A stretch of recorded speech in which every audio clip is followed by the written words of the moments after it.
Welcome to dinner at our house. Welcome to Every Day is Macaroni. I'm Joy Alfred Brand. And I'm Juliette Connell. And we're the hosts of Everyday Macaroni, the podcast. This podcast is a look at the lighter side of life, where we talk about our adventures as a modern blended family. So sit back, relax, and prepare to have your funny bone tickled. Welcome back to the podcast. Now, if you're new here, before we jump into this episode, I want to explain a little bit about Everyday Macaroni. This podcast is based on Monday night family dinners that I have with my husband, his sister Juliette, who is a co-host of the podcast, and their parents, Al and Lita.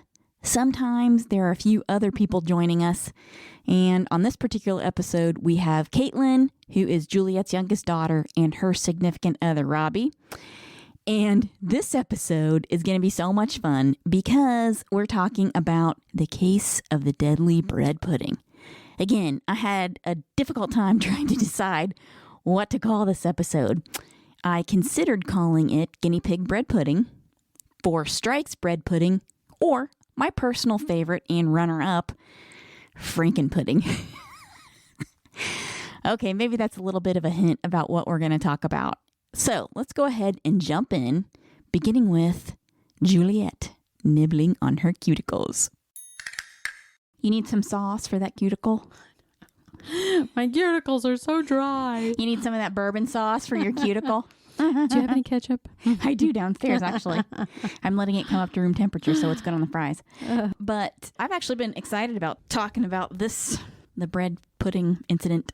Ah, yes, the bread pudding incident, yeah. That was something else. Yeah, that was some dense pudding. So, God. Last Monday, we go for a Monday night family dinner. And if you've been listening for a while, you know a little bit about what happens in terms of the food, because we've already talked about the vegetable pie and all that stuff. But we actually had a physical specimen of it. We brought it home. Ron and I did. But I couldn't continue to keep it. Would you dissect it? Did you look through it? See, this tells me that Take measurements. You're not watching the YouTube channel. No. Because I got my Star Wars chopsticks out and I kind of, did a little... Oh, chopsticks. I thought you said chapsticks. I'm like, God. What is that? My lightsaber chopsticks. Yeah. I saw those, yeah. Well, I shot a little video pointing out kind of the density and different things. Nice. Okay. Because that's what I do during the day. Now, before we get too far into the discussion of the bread pudding itself, we need to back up a little and talk about how the whole thing got started. So Caitlin, who has been helping Al and Lita around the house since Al had surgery a couple of weeks ago, went to make a sandwich for lunch that day before work and couldn't because Al had used up all the bread. Check out this clip where we bring the bread pudding to the table. What's that? What is that? My lunch. That's... Use all the bread in the house.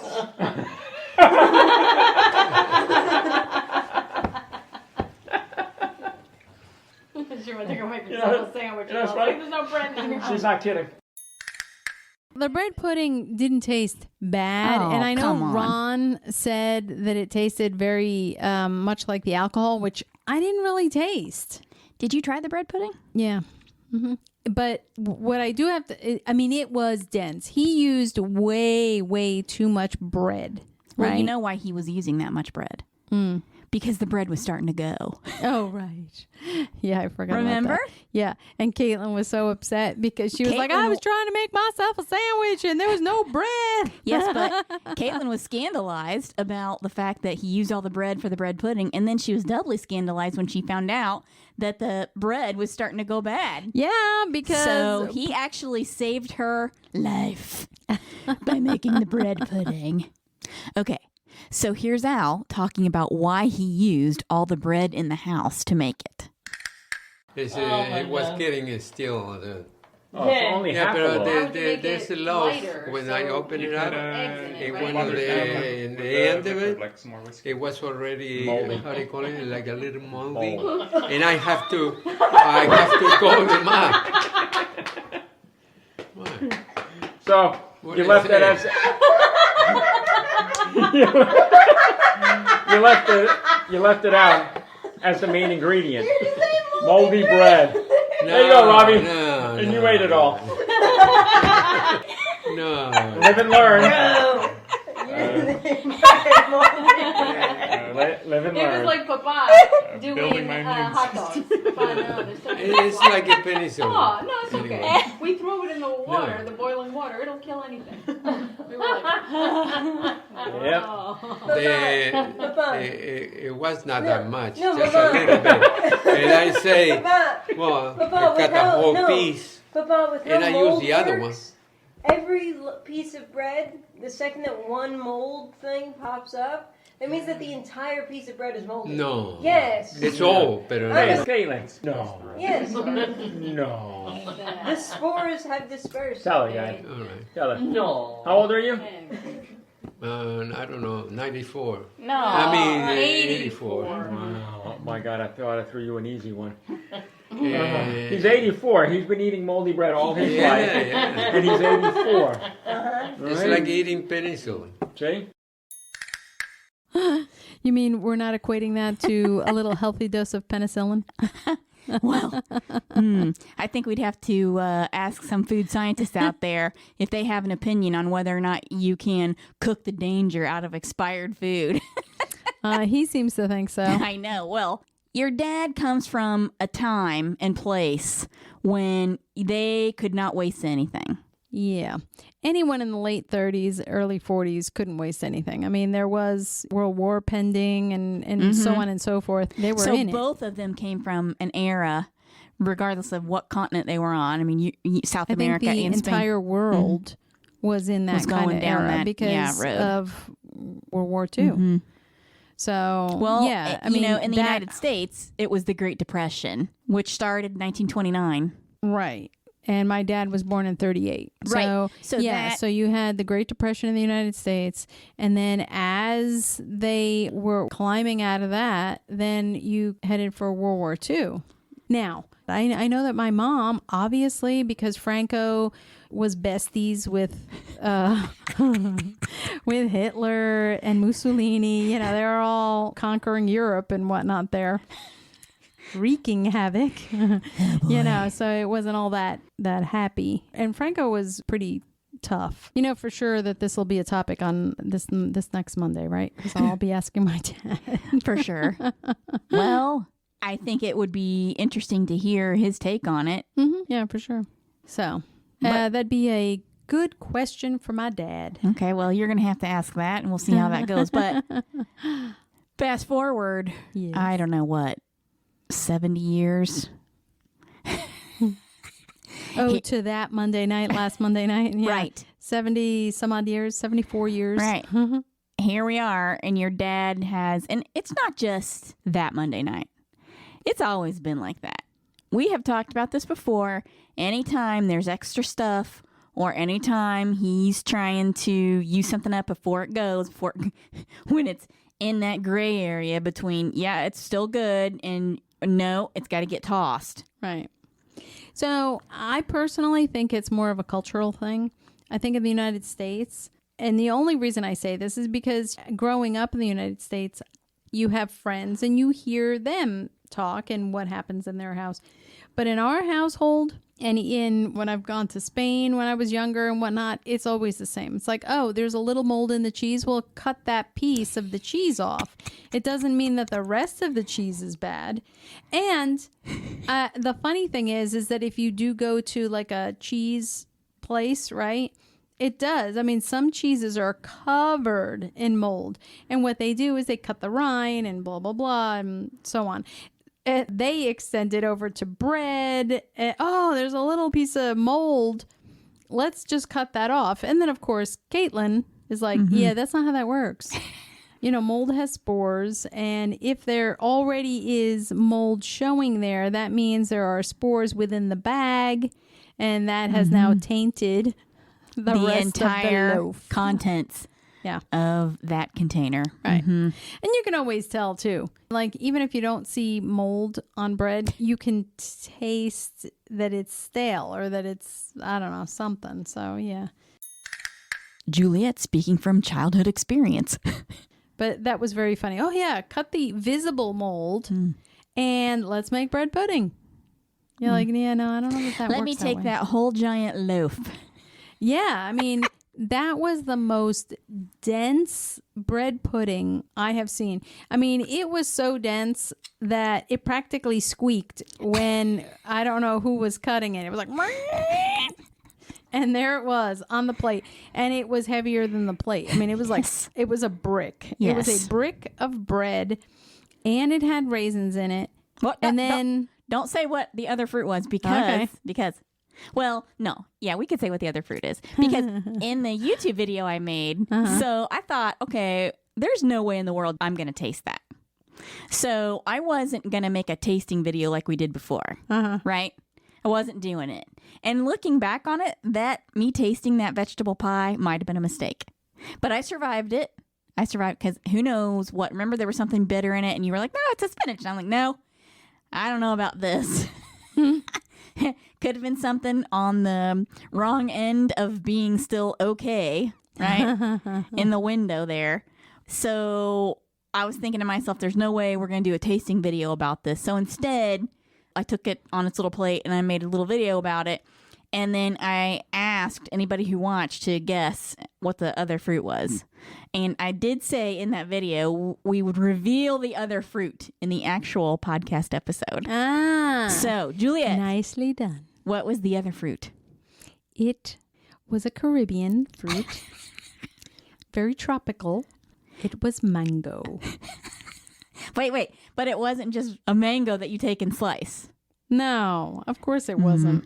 It was a dried mango. So he must have gotten a bag of dried mango, just like you do raisins and apricots and whatnot. And that is what he put in there. Yummy. Listener, are you hungry yet? Well, to whet your appetite a little more, let's hear what Al actually put in the bread pudding. There's mango in here? Yeah, it's dried mango. Wait. that. What's in this? It's Alright, Uncle Ron. I should have asked. It is 2 cups of milk, eggs, whiskey, A loaf dried of bread. raisins, and dried mangoes. And A little bit. It's stevia. less than 2% bread. Yeah, And stevia. it's the sugar, regular sugar. Look, I follow the. I thought you were gonna say I follow Doritos. the recipe from the computer, so. It's a computer's They fault. had mangoes in theirs too? No, but they say that you can. What is wrong with the mango? And it doesn't have many. It's the tasty, and they tell you they put the fruit that you want. Yeah, I can see it. I can see Usually, it. it's raisins, Yeah. You got raisins in there. but you can put anything the fruit that you like. And the mango is not a fresh mango. It's the one who come in. dried. It's dried fruit. Dried, yeah. It's dried fruit. This is unique. It is. It is unique. Very Yeah. unique. And finally, Ron gives up on the bread pudding and asks Juliet for some cookies, sparking a little sibling cookie battle. Give me some cookies. What are they worth to you? It's not bad. A fork to your neck. Let's see what Juliet has to say about her parents calling her out for passing on the frankenpudding. You know what? What? That's what they always tell me. What? You don't like it. I guess the point is that not that I don't like it. It's that it's a surprise, You're like, I'm not even quite sure how I feel about the raisin being in there. And now there's something else. And it's not, I don't know. I mean, I guess bread pudding is just so synonymous with raisins that you expect it if you see one or you taste it or whatnot. But all of a sudden you're eating this dense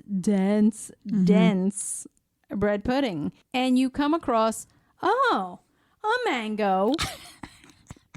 right? Because that would be in bread pudding, which I'm assuming comes from, England, right? It's a more of an English sort I of don't thing. know. Or even if it were Italian, like the panna cotta, No. With the panettone. That's what I'm thinking. The panettone also has raisins in it as well. So, But panettone is like an actual loaf of bread. It's not like bread pudding. Right. Bread pudding to me is like a creamy kind of custardy almost type of dessert with sauce poured over it.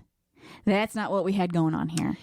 I don't know that bread pudding is that. I mean, even when I've had it here, bread pudding is day-old bread or whatever, but the bread tends to be more of a brioche, a lighter bread. Even the panettone, that would make a good bread pudding. Bread pudding Wait as a well. second. I But gotta not ask you. this heavy dense. Wait a minute. thing.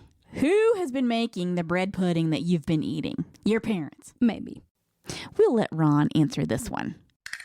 Actually, they used to make this when we were a kid. Yes, I know. Well, enjoy. Mm-hmm. So, does that mean I can trust your frame of reference here? No. Well, I mean, I don't think it's supposed to be like a Have you creamy, been eating? Well, how do you know? Have you been eating? Because I think I might have had it professionally somewhere made else. bread pudding. Really, where? I don't know. What's the one that comes with peaches? That's cobbler. No, but they make it with day-old bread. What? Again, Like- is this something your parents have made? Because I don't know. No, wait. I think I've had it out here in North Carolina. I think that they take day-old bread, right, like buns or hot cross buns or that kind of thing. It's a lighter bread. It's not like you're taking Wonder Bread or sourdough or something and stuffing it in. No, boy, It's we got more to of quick draw a- Google this one. Lighter bread. And I've also had peaches in it. And that might have been with the fire department or one of those. You're you know. talking about cobbler is what you're talking about. No, because I know what cobbler is, and cobbler is more of a pastry. They put the peaches in, and then they make a butter and sugar crumble on top, and then you've got your cobbler. But this is more of a bread pudding. Okay, so I stand corrected. Easy peach bread pudding. Yeah. All right, I have never heard of this peach bread pudding. Mm-hmm. I've never heard of it. Never seen it. Never heard of it. Don't know about it. But Quick Draw Google says you're right, therefore you must be right. Thank you. Thank you very much. Yeah. All right, I'll give you this one. Listener, I should have known better to question Juliet's knowledge of a dessert. I mean, come on, who are we kidding here? And then you're right that they do put with that peach or whatever, because I think they use condensed milk in it, so it does make it sweeter. Where my dad's was not very sweet. And then on top of that, at the end, did you hear him say this was sugar-free? Yeah. Okay. Which I thought was hysterical. Well, looks like Juliet was right. According to the O&H Danish Bakery website, bread pudding is an English dessert that has been around since the 11th century. Funnily enough, it looks like Al was partially right too. Bread pudding was originally developed by cooks to keep from wasting food. They would take stale bread and soak it in a sweet liquid and then bake it until golden brown and serve it warm. I guess Al wasn't too far off the mark, so the joke's on us.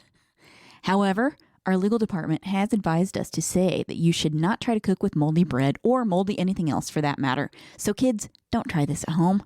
We now return to our podcast episode in progress. So we agree, though, that it wasn't what we had on Monday. Oh, hell no. No. That thing was a solid brick Yes. of density. Yeah. It's almost like he took that whole loaf of bread and he packed it in a pan and then he put some type of pan on top of it I and know, I put was some thinking bricks the same in there thing. A cast iron pan with bricks on top and squished it down until it was a solid mass Yeah. of bread. And there was almost no moisture in it, really. There were like no air pockets at all, which is what would keep it fluffy. And then on top of that, then he put like was it whiskey or bourbon? It has whiskey on it. Oh boy, really? That's good to know. No, inside it. Yeah. Yeah. So it doesn't have alcohol. When you cook, you put alcohol. It goes the alcohol. It evaporates. It's only the taste. I don't know. The taste is disgusting. Uh-huh. I see that you are not eating it.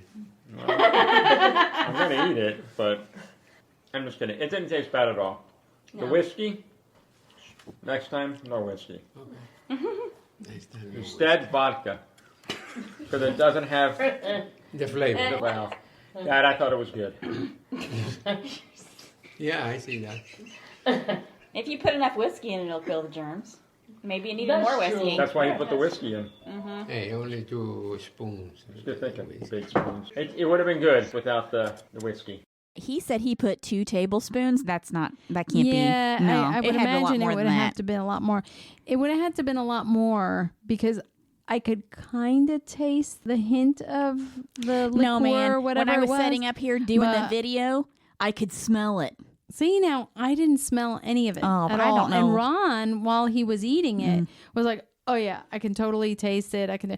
So he must have put a lot in there because what happens is any alcohol that you put into whatever it is you're cooking always evaporates. I mean, alcohol has that. Well, that- it evaporates but if it gets hot enough and you cook it long enough. Absolutely. And then it leaves whatever it is. So if you're cooking with wine, it'll have that wine taste, but Yeah, but the whole thing with the bread pudding, to me, it's funny for a lot of reasons. First of all, he also had a problem with his printer that Monday, and he asked me, "Hey, can you go look at the printer?"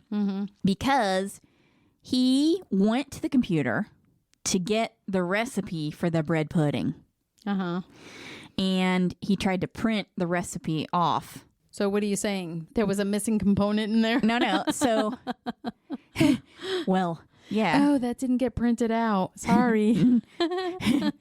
No, the missing component was the ability to make bread pudding. Or follow the recipe. But so he went to print the recipe off and he couldn't do it. So he had to handwrite it. Oh, God. So he hand wrote the recipe, right? So here we are starting with, again, your dad trying to make some kind of dish. Right. I've always said he's making this dish for one of 3 reasons.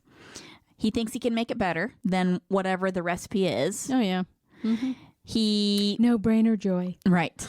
Exactly. He was trying to doctor it, right? Right. So the second one is he's got something he's trying to use up for whatever reason. Or the third reason is he wants to make some type of exotic delicatessen that he's seen on a cooking show or Rick Steves Europe or something like that. Yeah. Okay. He is a master of exchange.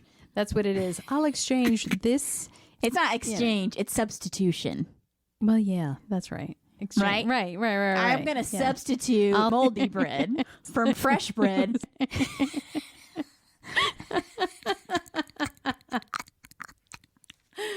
Oh my gosh. You're right. Yeah.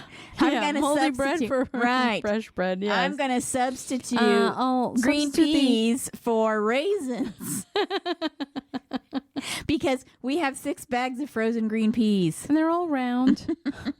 That's all. And they've They're been round. overcooked, so they're a little wrinkly, and then they look even more like raisins. Nobody's going to know. Now, I will say, I've never seen him put green peas in something sweet. No. God, no. No. There is a line that he Yeah. will not cross. Yeah. But this bread pudding started off, he's trying to use up the bread, right? So so one of the 3 reasons, he's cooking something, right? Or he's going outside of his comfort zone, like going outside of the roast chicken. You know, and that makes me think that Caitlin should have been happy then that he took all the bread because she was irritated that she was trying to make a sandwich to go to work and there was no bread.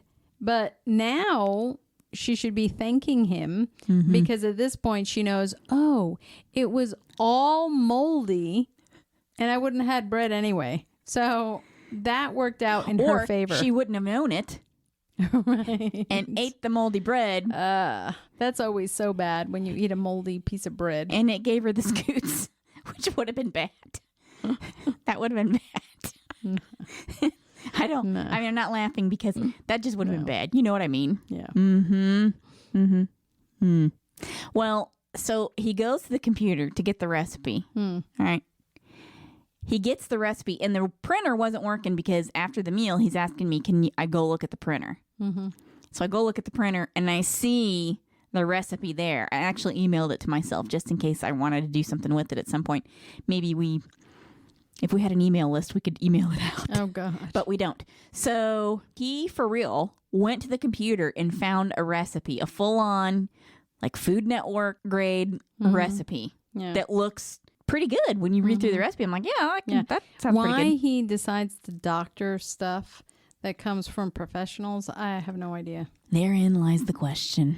You know? Oh, no, but this will make it better. No, because if it would have made it better, they would have thought of it. I mean, it's not like one person putting that recipe together. It's a whole team of people back there making this recipe like 900 times, substituting for raisins. Let's put mangoes in it. Nope, that's not going to work. Why don't we Let's- put both? Then that will make it doubly better. Let's dump in these dried mango pieces and see if we can make it just a little better.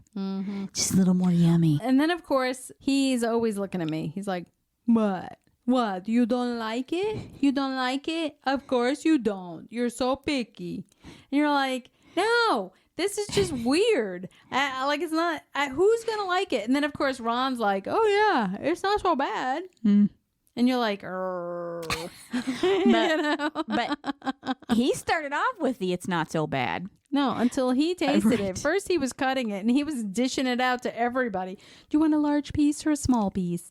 Do you want a big one, a little one? What?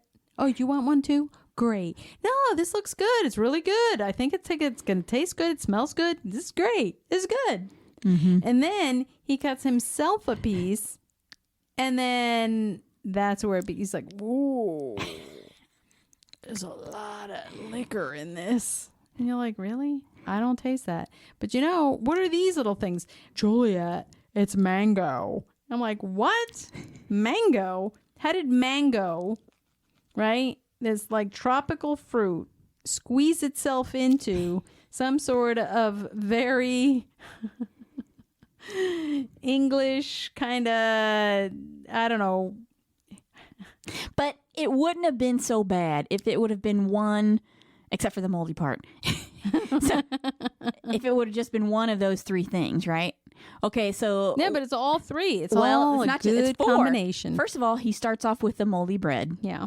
Okay, he's trying to use up the bread before really they got to throw it out, right? I just got rid of that little piece, right? That's strike number one. Yeah. Which actually we didn't hear about that until everybody had already been digging into it. Right. Okay. Yeah. So strike two is the dried mango, right? So here we have this dense mass of bread with the mango in it that's weird, right? Then strike three is he substituted the sugar for stevia. Yeah. So Forgot it was about that, that's sugar free, It's sugar right? free. Right? Yep. And then strike four. Which might have been the reason too why it was so dense. But let's move on. Yes. And then strike four, he said, he always does this. Always does this. Always. Right? Ron doesn't like spicy food. And he'll dish himself a big piece of whatever it is your parents have made. And he'll take a bite of it and he'll be like, Dad, there's something spicy in here. What is it? He'll start off asking, is it spicy? Your dad will say, no, it's not. No, there's nothing spicy in there. And Ron will dish himself out some, take a big bite of it and say, yeah, it's spicy. And then your dad will say, well, maybe a little pickled jalapeno. I know. Right? So it's the same thing with the bread pudding. Yeah. Ron asks him, what's in here? And your dad's like, maybe 2 tablespoons of bourbon. And no, it's like a half a cup in there. I can even smell it when I was opening the, because we brought it home. Because I'm thinking to myself, I'm watching it, I'm thinking, here's an opportunity, right? Because I knew that bread pudding was coming home with us. I knew it. I knew no one was going to eat any more of it. Yeah, no. It's going to have to get disposed of in some way, shape, or form. I saw my opportunity. This is definitely an everyday macaroni opportunity, an everyday macaroni moment. Oh boy. So I had designs on that right away. I'm like, okay, I'm even going to leave it on the plate. I'm going to get some saran wrap. I'm going to wrap that bad boy up and it's coming home. And I brought it home and I put it in the refrigerator, right? He double wrapped with saran wrap. And still, I would open the refrigerator and it was like a big bourbon bottle, like on that commercial, coming out smacking you in the face. Like slap, slap, slap. That's right. Oh, it was bad. It was bad. I could smell the bourbon in it.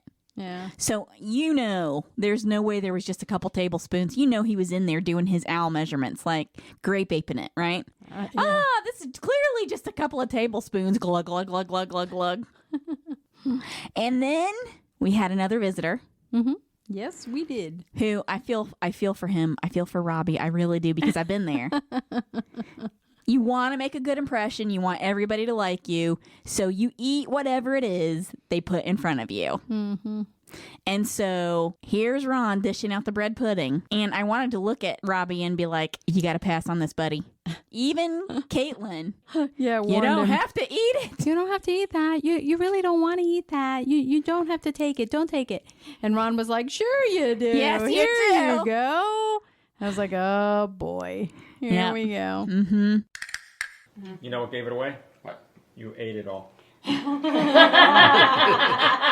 I was like, something's up here, man. He ate it all.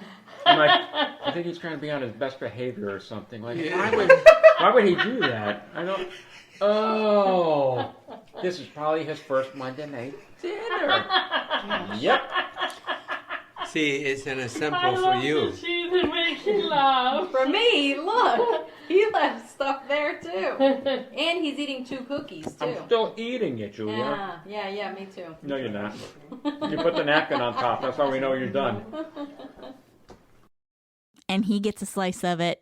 A nice big, A pretty big slice piece. of it. And yeah. he ate it Yeah. because he's Sweet. Yeah. a good person, right? Mhm. Yeah. And then the dime drops. All right. After we've all ate either all of it Oh, yeah, you or ate the some, majority Ron ate some, of it, Lita right? ate it. Yep. The only 2 people who didn't eat any of it. was you and Kate. Mm-hmm. Yeah. And then Great minds think alike.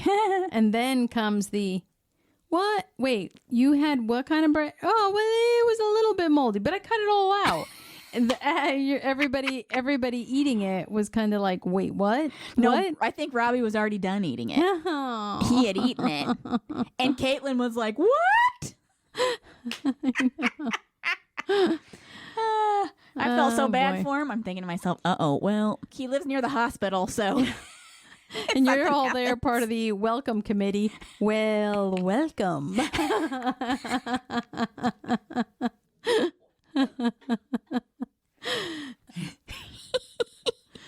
Yeah. I feel for him because I've been in the same situation. Welcome. Oh, did we not tell you there's an initiation? Hey, bologna lasagna. You passed it with flying colors. Bologna lasagna. The very first meal I ever had with your parents. No. Yes. They There made was bologna in it? there. So I don't know. It was a cold cut of some No, kind. I would imagine it was ham. No, it wasn't ham. It was What? like some type of processed cold cut. Yeah, good. It wasn't ham. As mortadella. It was some kind of bologna looking type of thing. And so we sit down and they make this pasta dish. And at first I thought, okay, it looks okay. It was noodles and sauce and like cheese on it. So like a big ziti. Right. But it wasn't ziti. I don't think it was. I can't remember. I think it was like corkscrew noodles. I can't exactly remember. Yeah. But so I start digging into it and it's clearly like pepperoni or something. Circles of sliced pepperoni that would go on a pizza that they've cut in half and mixed in with the dish. Yeah, with the sauce of the dish. Yeah. And Ron's like, Dad, what is this? Why is there pepperoni in this dish? What is this? I just brought a brand new person here and you're feeding her what? Right. Your dad just said, what? It's an Italian dish. What? I don't see what the problem is. But Ron had clearly glommed on to the fact that, oh yeah, this is not right. Is that Right. pepperoni starting to go bad or something? Is that what? And here I am. I'm just eating it, right? I'm like, uh-oh. I might have to go 911 here, but I don't care. I'm eating it. Yeah. So, yeah, I felt for Robbie in that moment. I did. And this was the first Monday night dinner he ever attended. Yes, it was. And Caitlin, I even heard her say to him, there's a reason why I invited you on pizza night. Because she knew we were bringing store-bought pizza. That's right. Mm-hmm. Yep.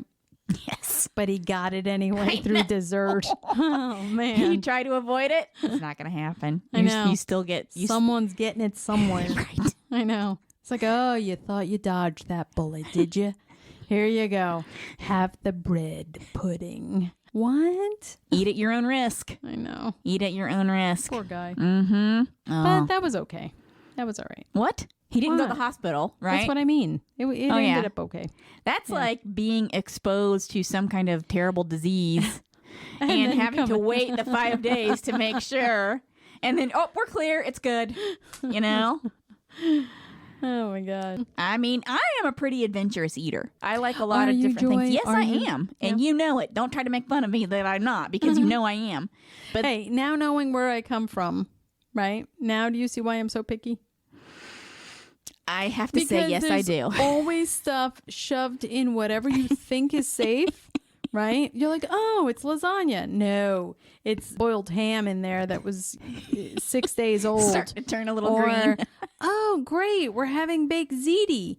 Yes, and it's got Cold shoved, cuts in it. Right. Yeah, pepperoni in there. And you're like, what? Hey, bread pudding, sweet. No, Mm-mm. no. Nope.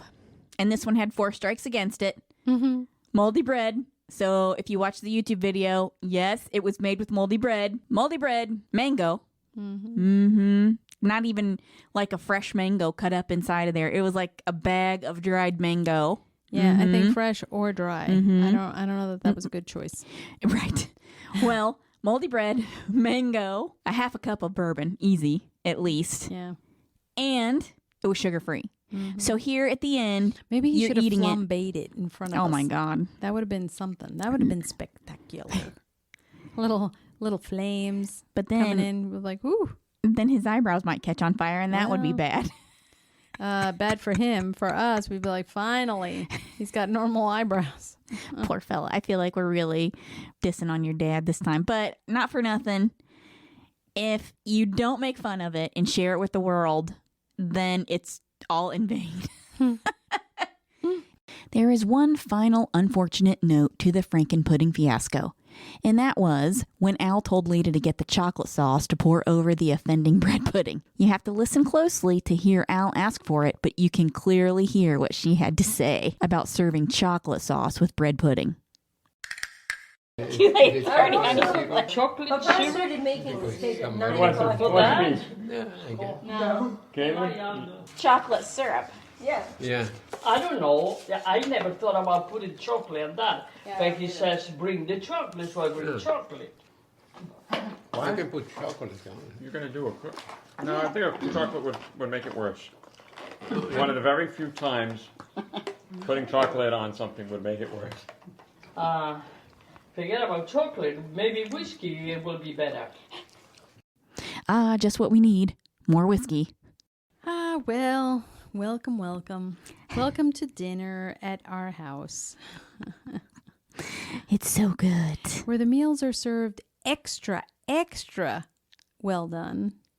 They have to be served extra well done, because otherwise how are you going to kill the mold spores? Right.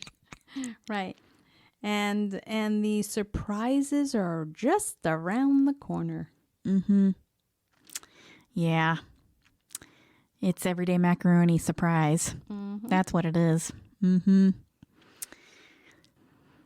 And that's why it's good to end your day with everyday macaroni. Not well done, not moldy. Oh, no, this is well done. Oh, yeah. I see your play on words. It's well done. Stick a fork in it. It's done. Mm-hmm. And there you have it, listener. The case of the deadly bread pudding has been solved. This is how a simple recipe for bread pudding can turn into a life-saving event worthy of a made-for-TV movie. Who knew that being thrifty could be so dramatic? Finally, I would like to give a shout out to Robbie for being a good sport, and I can report that in fact he did not have to go to the ER after eating the frankenpudding. Yay! Welcome to the Iron Stomach Club. Your prize is not getting ptomaine poisoning from the frankenfood. Ah, well, maybe next time. Okay, listeners, don't forget if you have a fun family story that you might want to share with our audience, you can now call us on our Macaroni phone at 919-729-2043. You could end up on an episode of Everyday Macaroni, and how fun would that be? Super fun. And don't act like it wouldn't be. And remember, kids, if it doesn't smell good, don't eat it. This has been a public service announcement from the Institute for Moldy Bread Prevention, reminding you to sniff your food before you eat it. I hope you enjoyed listening and sharing a laugh or two with us. Stay tuned for more Everyday Macaroni adventures on future podcast episodes. And if you want to see some pictures of us, you can follow us on Instagram by searching @EverydayMacaroni or #EverydayMacaroni. In fact, you should be able to find us on YouTube soon. Just search Everyday Macaroni on YouTube and our new channel should pop up. If you want to shop for some fun macaroni merch, head over to everydaymacaroni.com. Don't forget, if you have a blended family story to share, email us at info@everydaymacaroni.com and put the word share in the subject line. Your story might end up on a future episode, and how fun would that be? Finally, don't forget to give us a good review and download your favorite episodes. A share wouldn't hurt either. The more interaction we get for the podcast, the more episodes we can post. Again, thanks for listening, and join us for the next episode of Every day.